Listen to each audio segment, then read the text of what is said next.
মনসা ব্রত।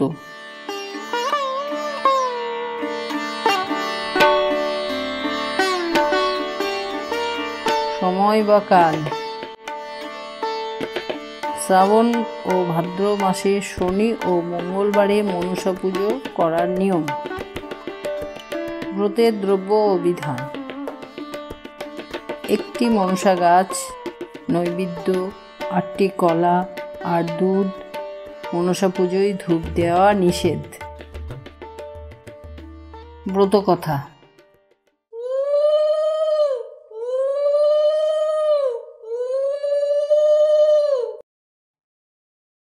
এক দেশে এক গরিব ব্রাহ্মণ বাস করত।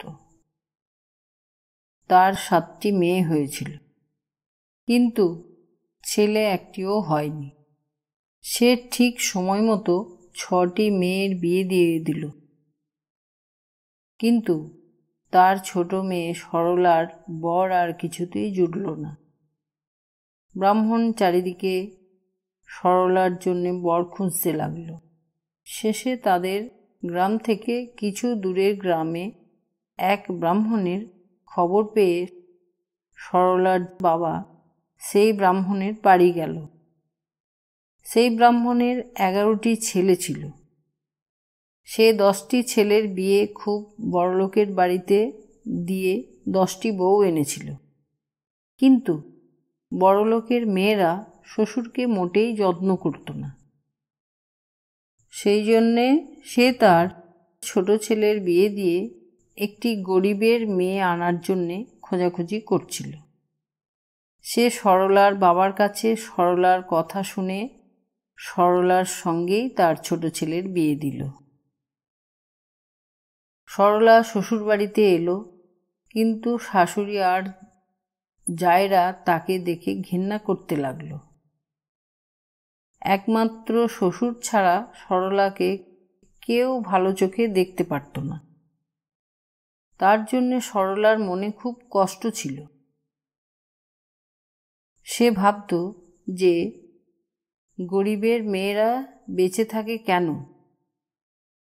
জন্মাবার সঙ্গে সঙ্গে মরে গেলেই তো তাকে এমন কষ্ট সহ্য করতে হয় না। সরলার দিন খুব দুঃখেই কাটতে লাগলো। এমনি একদিন বেশ ঝিরঝিরে ঝড় হচ্ছিল। সরলার জায়েরা অন্য এক জায়গায় দল বেঁধে সেই দিন কি খেলে ভালো লাগবে তাই নিয়ে আলোচনা করছিল। কেউ পোলাওয়ের কথা বললে, কেউ বলল ভুনি খিচুড়ি, আবার কেউ বলল যে এটা তেলে ভাজা খাবারই দিন। এমন সময় সরলা সেদিকে আসতে অন্য বউয়েরা তাকে বলল, আচ্ছা ছোট বউ, আজকের দিনে কি খেতে ভালো লাগে বলো তো? সরলা তো ছিল গরিবের মেয়ে। সে তার পছন্দ মতো বলল, মাছের টক আর পান্তা ভাত। অন্য বউয়েরা হো হো করে হেসে উঠে তাকে খুব ঠাট্টা করতে লাগলো। তারপর একটু বেলা হতে সকলে পুকুরে স্নান করতে গেল। সরলাও গেল তাদের সঙ্গে। পুকুর ঘাটে সরলা দেখল যে কতগুলো ছোট ছোট মাছ কিলবিল করে ঘুরে বেড়াচ্ছে। সে তার গামছা পেতে মাছগুলোকে ধরে নিল। তাই দেখে তার জায়েরা খুব ঠাট্টা করে বলল, ওই দেখো, ছোট বউ মাছের টকের ব্যবস্থা করে ফেলেছে, আর পান্তা ভাতও ঘরে আছে। ওর আর কোনো ভাবনাই রইল না। পুকুর ঘাট থেকে এসে সরলা একটা ছোট্ট হাঁড়ির মধ্যে মাছগুলোকে জিয়ে রাখল, কিন্তু কিছুক্ষণ পরে দেখল যে সেগুলো মাছ নয়, সব সাপের বাচ্চা। সরলা কারুকে কিছু না বলে সাপের বাচ্চাগুলোকে দুধ কলা দিয়ে পুষতে লাগল। সাপগুলো ছিল মা মনসার ছেলে। তারা একটু বড় হতেই মা মনসার কাছে স্বর্গে চলে গেল। তারা তাদের মাকে সরলার দুর্দশার কথা সব জানালো। সব শুনে মা মনসা মনে খুব কষ্ট হল। তিনি এক বুড়ি ব্রাহ্মণীর বেশ ধরে সরলাদের বাড়িতে এসে নিজেকে তার মাসি বলে পরিচয় দিয়ে সরলাকে দিন কয়েকের জন্য নিয়ে যেতে চাইলেন। শ্বশুরবাড়ির লোকেরা কোনো আপত্তি না করে সরলাকে সেই বুড়ি ব্রাহ্মণীর সঙ্গে পাঠিয়ে দিল। বুড়ি ব্রাহ্মণী তখন সরলাকে নিয়ে এক নির্জন বনের মধ্যে গিয়ে উপস্থিত হলেন। তিনি সরলাকে বললেন, মা, তুমি চোখ বুজে থাকো, আমি না বললে চোখ খুলো না। সরলা তার কথা মতো চোখ বুজে রইল। এমনি সময় স্বর্গ থেকে এলো পুষ্পক রথ। মা মনসা সরলাকে সঙ্গে নিয়ে সেই রথে উঠলেন। অল্পক্ষণের মধ্যে সেই রথ স্বর্গে মা মনসার প্রাসাদে গিয়ে পৌঁছালো। সরলা সেখানে গিয়ে দেখল চারিদিকে সাপ কিলবিল করছে, ছোটাছুটি করছে, কিন্তু কেউ তাকে কামড়াচ্ছে না।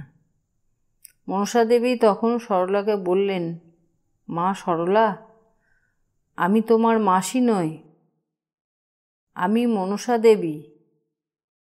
তোমার দুঃখ দেখে তোমাকে এখানে এনেছি, তুমি এখানে থাকো। আজ থেকে আমার পুজোর জোগাড় করো, আর তোমার ওই ছোট ছোট ভাইয়ের, আমার ছেলেদের এক বাটি করে দুধ গরম করে খেতে দিও। আর একটা কথা জেনে রেখো যে ওই দক্ষিণ দিকটায় কখনো যেও না। সরলা মা মনসার সব কথা মেনে নিল। স্বর্গে সরলার দিন বেশ আনন্দে কাটছিল।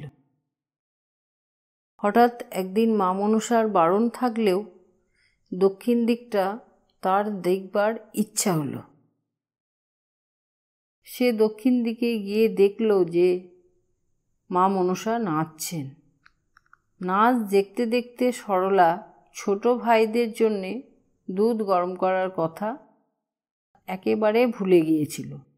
হঠাৎ মনে পড়ায় ছুটে এসে দুধ গরম করে রাখল। এর কিছু পরেই সাপ ভাইরা দুধ খেতে এলো, কিন্তু দুধ তখনও জুড়োয়নি। গরম দুধ খেয়ে তাদের মুখ পুড়ে গেল। তারা সবাই সঙ্গে সঙ্গে গিয়ে মাকে সব জানালো আর বলল যে ওকে আজ ছোবল মেরে মেরে ফেলব। কিন্তু মা মনসা বললেন, না, তা হবে না, বরং ওকে এক গা গয়না পরিয়ে ওর শ্বশুরবাড়িতে রেখে এসো। শেষে তাই হলো। সরলাকে এক গা গয়না পরিয়ে তাকে তার সাপ ভাইরা শ্বশুরবাড়িতে নিয়ে এলো।